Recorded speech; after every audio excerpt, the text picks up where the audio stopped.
사도신경으로 우리 신앙 고백하겠습니다.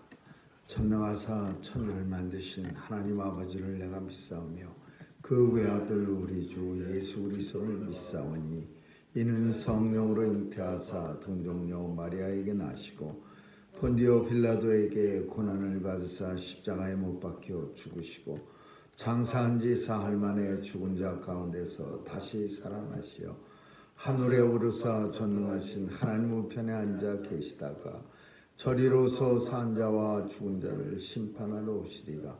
성령을 믿사오며 거룩한 공예와 성도가 서로 교통하는 것과 죄를 사하여 주시는 것과 몸이 다시 사는 것과 영원히 사는 것을 믿사옵나이다. 아멘. 사랑과 은혜가 풍성하신 하나님, 오늘도 주의 전에 나올 수 있도록 생명 주시고 발걸음 옮겨주시니 감사합니다. 오늘도 온종일 주님과 동행하는 복된 날 되게 하여 주옵시고 우리 주님 안에서 우리의 삶이 주관 되게 하여 주옵소서. 하나님께서 오늘도 온 세상을 지켜주시고 하나님의 나라가 세상 땅끝까지 이루어지는 귀한 역사가 이루어질 수 있도록 도와주시옵소서. 오늘 미국 땅에는 인종 혐오가 곳곳에서 총기로 인하여 많은 생명들이 죽어가고 있습니다. 하나님 도와주셔서 백인은 흑인을, 흑인은 동양인을 쏘아대는 그런 끔찍한 일 일어나지 않도록 주여 역사해 주시고 저들의 마음속에 어리석은 생각 갖지 않도록 도와주시옵소서. 하나님 아버지, 오늘도 우리의 자녀들 보호해 주시고 세상에 나가 주의 사명 잘 감당하며 서 있는 자리에서 하나님 앞에 영광 돌려드리는 귀한 자녀들 다 되게 해 주옵소서. 하나님 아버지, 오늘도 우리 걷는 그 길 끝에서 만날 주님을 늘 소망하며 우리에게 주시는 은혜의 풍성함으로 인해서 날마다 삶에 하나님께 영광 돌려드리는 삶 되게 해 주옵소서. 연약한 믿음 허물치 마옵시고 강건한 믿음 허락해 주셔서 하나님 앞에 쓰임받는 온 성도들 다 되게 해 주옵소서. 오늘 하루도 주님께 의탁하오며 예수님의 이름으로 기도합니다. 아멘. 찬양 403장 부르시겠습니다.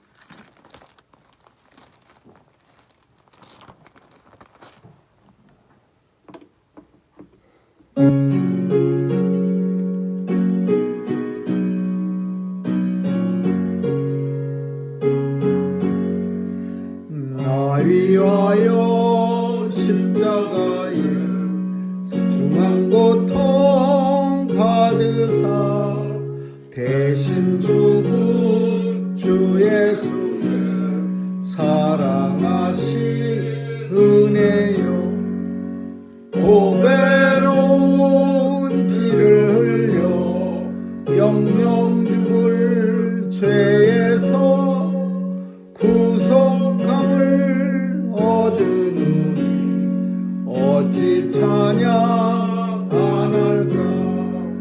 예수 안에 있는 우리 한량없이 즐겁고 주 성령의 위로함이 마음속에 차도다.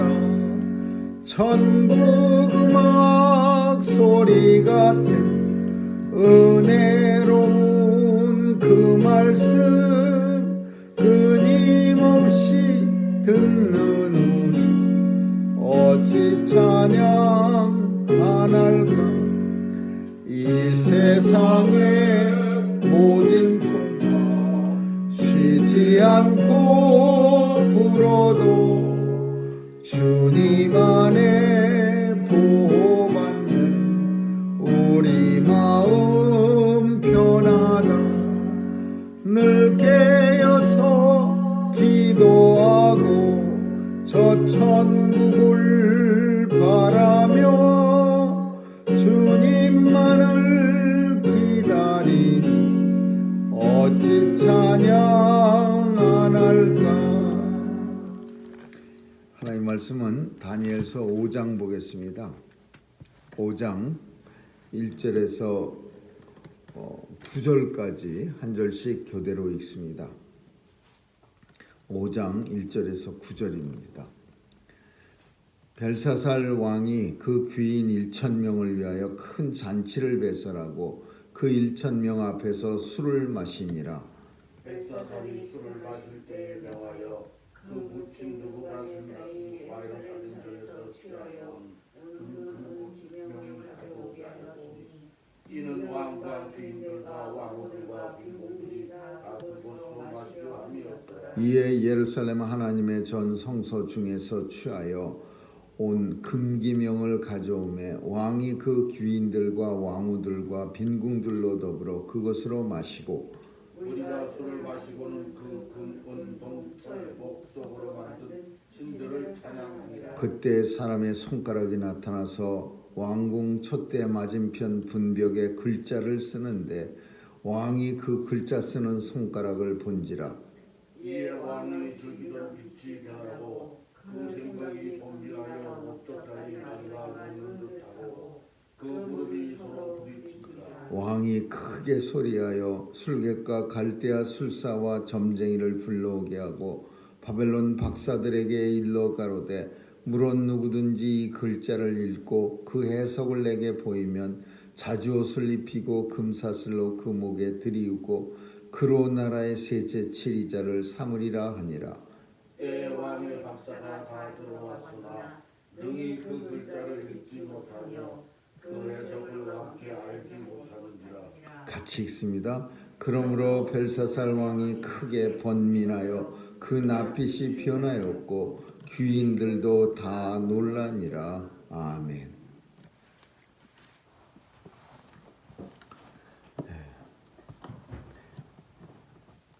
느부갓네살 왕이 죽고 그 아들 벨사살이라고 하는 사람이 왕이 됐습니다. 그래서 왕이 돼 갖고서 이제 온 나라에 바벨론 온 나라에 큰 잔치를 파티를 벌입니다. 근데 그런 파티 석상에서 아주 즐겁게 파티를 벌이고 있는데 커다란 손이 하나 나타나서 그 사람 손하고 똑같은데 큰 손목만 그런 무슨 영화 같은 거나 어디서 본 기억이 있는데 정말 무섭게 그 무시무시한 그런 모습입니다.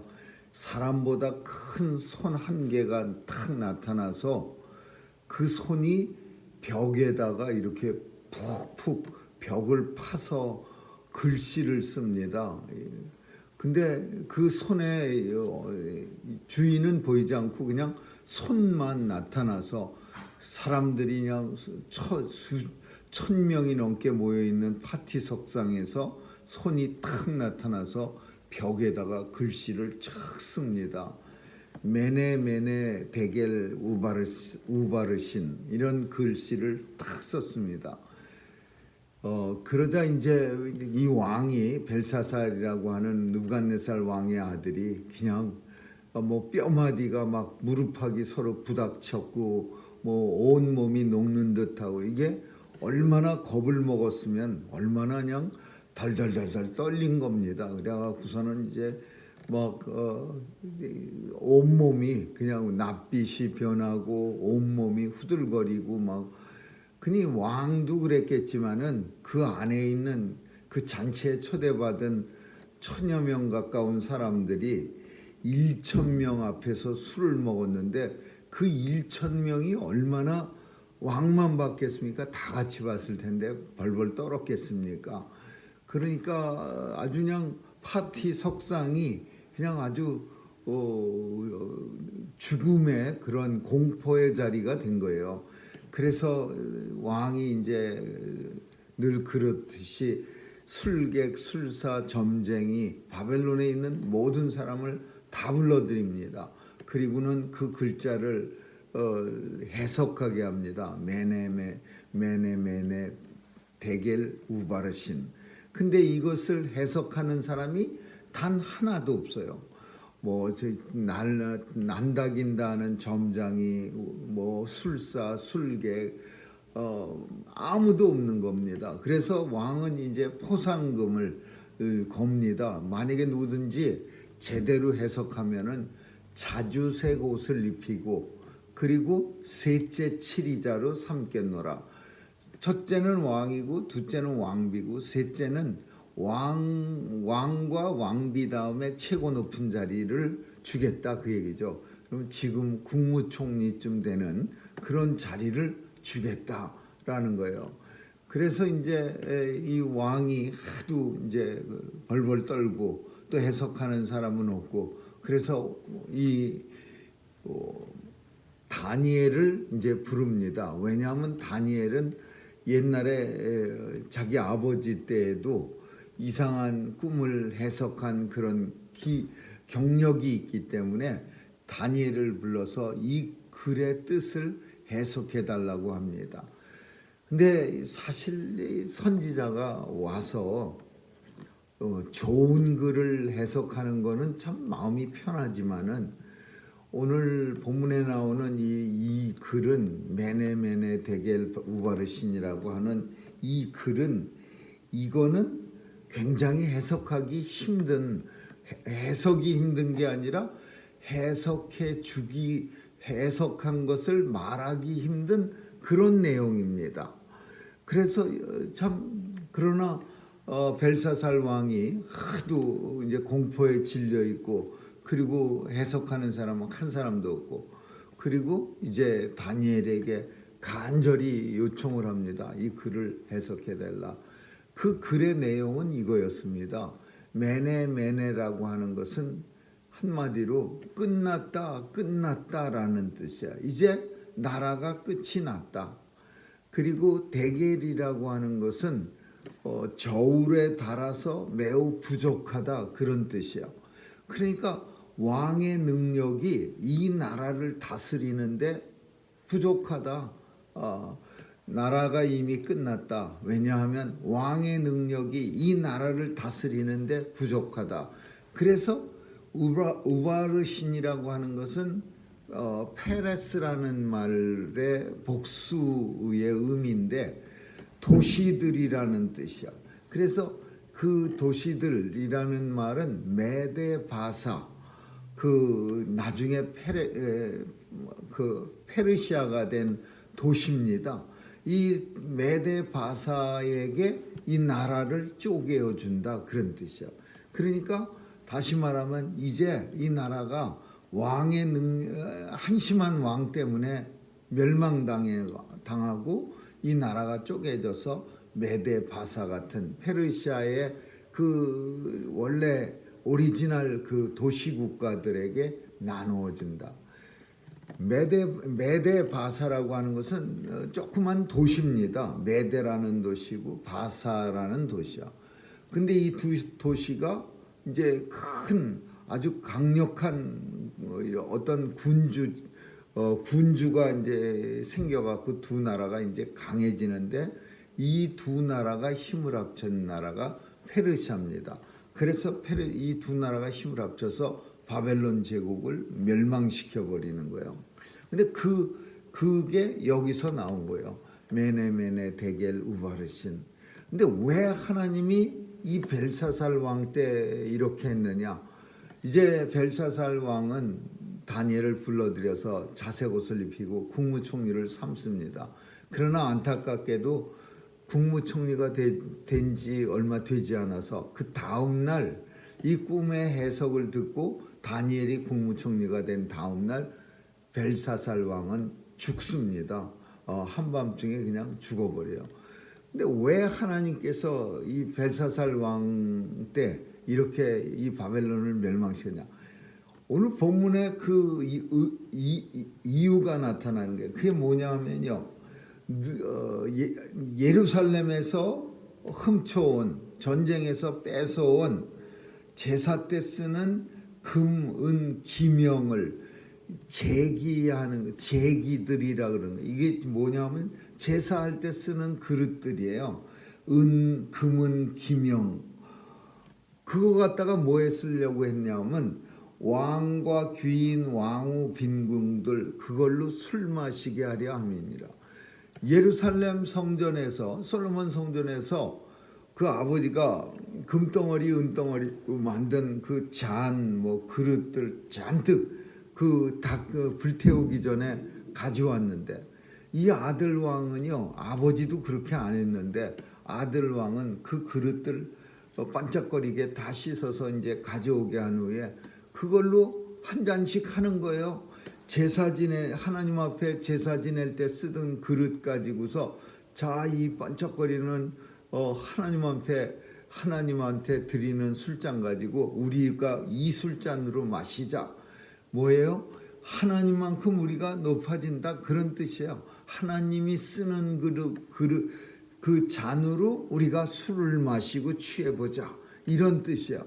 그러니 이게 얼마나 이게 모욕적입니까? 근데 뭘 모욕하냐? 성전 모욕이야. 성전 모욕. 하나님의 전을 모욕하는 일이야. 그러니 이 안 죽습니까? 성전 모욕. 거기다가 술을 잔뜩 먹고는 또 한술 더 떠서 무슨 짓을 했냐면 무리가 술을 마시고는 잔뜩 취해서 금, 은, 동, 철, 목, 석 온갖 그 당시에 쓸 수 있는 그런 어떤 재료들을 갖다가 다 금으로, 은으로, 동으로, 철로, 나무로, 돌멩이로 만든 우상들을 찬양하니라. 이거 정말 너무한 일 아닙니까? 하나님의 전에 제사 지낼 때 쓰는 잔으로 한 잔씩 마셔서 취해갖고는 그 취한 상태로 그 다음에는 우상들 온갖 세상의 금덩어리 은덩어리 뭐 나무 돌멩이 온갖 세상의 우상을 또 찬양하는 거야. 그러니까 하나님이 진짜 진노하실 만큼 한 거죠. 그리고 마지막으로는 벨사살 왕이 이제 너무 교만한 거죠. 그 느부갓네살도 교만했지만은 그래도 하나님께서 끝까지 그래도 살펴줬는데 이 벨사살 왕은 그 아들은 더 교만했어요.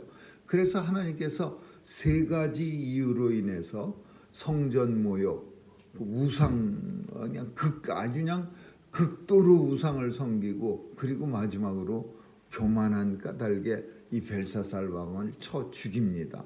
그리고서는 이 나라가 이제 쪼개지는데 그 마지막 절에 뭐라고 나왔냐면 메대 사람 다리오가 나라를 세웠는데 때에 다리오는 60세였더라. 그날 밤 갈대아 왕 벨사살이 죽임을 당했고 메대 사람 다리오가 나라를 세웠는데 때에 다리오가 60이더라. 이 다리오라는 왕이 즉 페르시아의 초대 왕이에요. 이 다리오가 이제 세운 거예요. 그래갖고서는 이제 설설 이 바벨론이라는 나라는 무너지기 시작하고 결국은 다리오가 돼요. 근데 왜 이런 일이 일어났느냐? 하나님께서는 페르시아 왕 고레스 왕 페르시아 원년에 70년이 지난 거예요. 이제 70일에. 그래서 하나님께서 이스라엘을 다시 예루살렘으로 돌려보내는데 그 시기가 언제냐 하면은 70년이에요. 70년이 지나면 다시 돌아오리라. 근데 언제 누구 때라는 말은 안 했지만은 그게 고레스 왕 원년이야. 페르시아의 왕 고레스 원년 첫 해에 고레스는 왕이 되자마자 이제 이스라엘 백성들뿐 아니라 모든 바벨론이 이제 각 나라를 정복하면서 데리고 온 각종 방언하는 사람들, 이 말은 무슨 말이냐면 다른 나라 말 쓰는 사람들 그런 뜻이야. 그런 사람들을 다 돌려보내는 거야. 결국은 하나님의 뜻을 이루기 위하여 결국은 바벨론은 이제 멸망하고 페르시아가 이제 다시 생기는 거예요.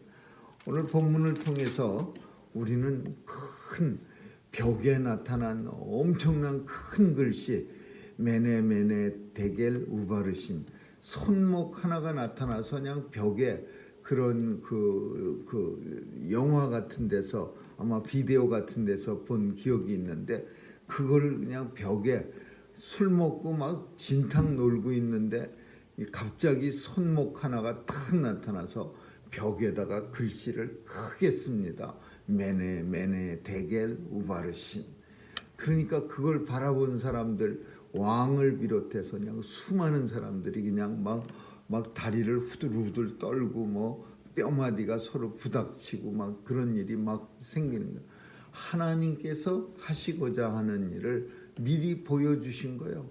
그 보여줌을 통해서 하나님 앞에 회개하고 하나님 앞에 돌아오라는 의미를 가지고 있는데, 이 왕은 그렇지 못했던 겁니다. 하나님 앞에 회개하지 않고 하나님 앞에 돌아오지도 않고 결국은 죽게 되는, 그래서 나라가 망하고 하나님의 뜻이 실현되어지는 그런 놀라운 역사가 있습니다. 오늘 우리는 이 본문을 통해서 성전 모욕이라고 하는 하나님 앞에 하나님을 모욕하는 그 죄가 얼마나 크고, 그 다음에 우상을 섬기는 일이 얼마나 하나님을 진노케 하고, 마지막으로 교만은 하나님, 이 세 개가 아주 3종 세트입니다.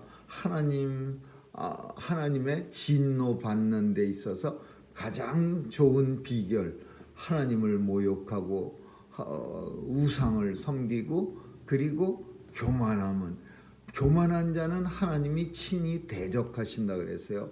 겸손한 자에게는 내가 상을 베풀되 교만한 자는 뭐 하나님이 친히 대적한다고 할 정도로 이 교만한 사람을 하나님이 진노합니다. 오늘 우리의 삶 속에서 하나님 모독, 그리고 우상 숭배, 그리고 교만, 이런 것들은 결코 절대로 우리 삶 속에서 없어야 되고 나타나면은 안 된다는 사실을 꼭 기억할 수 있기를 주님의 이름으로 축원합니다. 기도하겠습니다. 좋으신 하나님 감사합니다.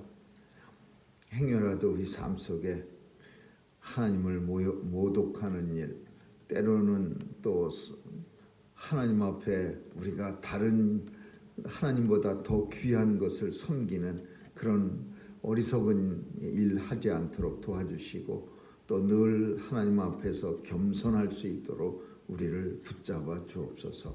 오늘 하루도 주님 손에 의탁합니다.